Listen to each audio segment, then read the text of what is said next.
Our next speaker, Mr. Randy Parker, is a good friend of mine. I've had the chance to know him and work with him for the past couple of years. Often in these land use issues, we talk about ATVs and recreational access, and surely that is important. But sometimes we forget our livestock operators, our cattlemen, our ranchers, and our farmers who are providing food and fiber for all of us. They too are in the crosshairs, and they are our partners in our efforts to gain multiple use of public land. So, Randy Parker, the CEO of the Utah Farm Bureau Federation. It's tough to stand up here and follow Rob Bishop. Isn't he terrific? Today I'm looking out over thousands of Utah patriots and states' rights advocates here today who are seeking change to take back Utah. Farmers, ranchers, miners, energy interests, and recreationists have come together here today in a common cause. Equality among the states, it's not just an idea, it's a constitutional principle. From statehood more than 100 years ago to the present day, our national government continues to control 2 out of every 3 acres of our state. Is that equality? Absolutely not. Our state is treated like little more than property of the United States, a possession to be dictated to.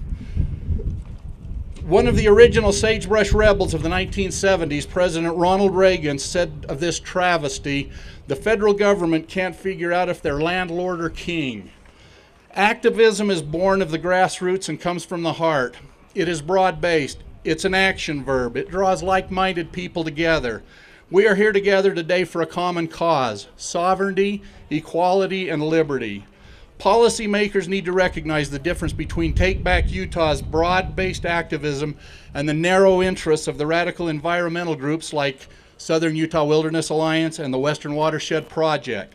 Members of the left-wing environmental mafia use activist courts and the threat of lawsuit to impose their will.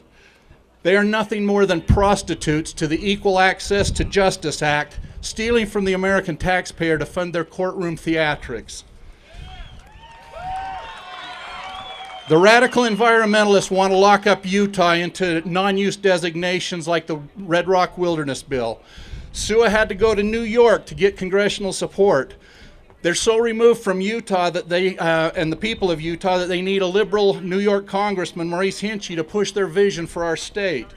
With a reported membership of only 3,000 Utahns, policymakers must recognize SUA and their cohorts are out of touch. Mark Twain had some thoughts for activists that are seeking change. He said, "In the beginning of change, the patriot is a scarce man, brave, hated, and scorned.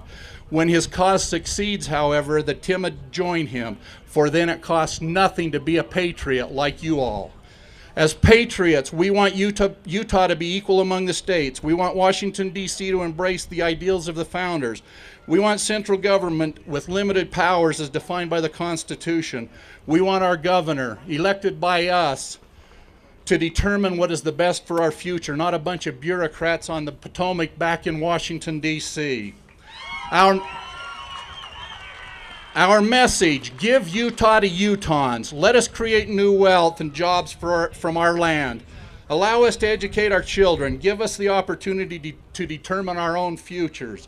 As a member of the original Sagebrush Rebellion, I'm proud to be part of 2010 Take Back Utah. This is a continuation of that cause, taken up by a new generation of Utahns who love liberty.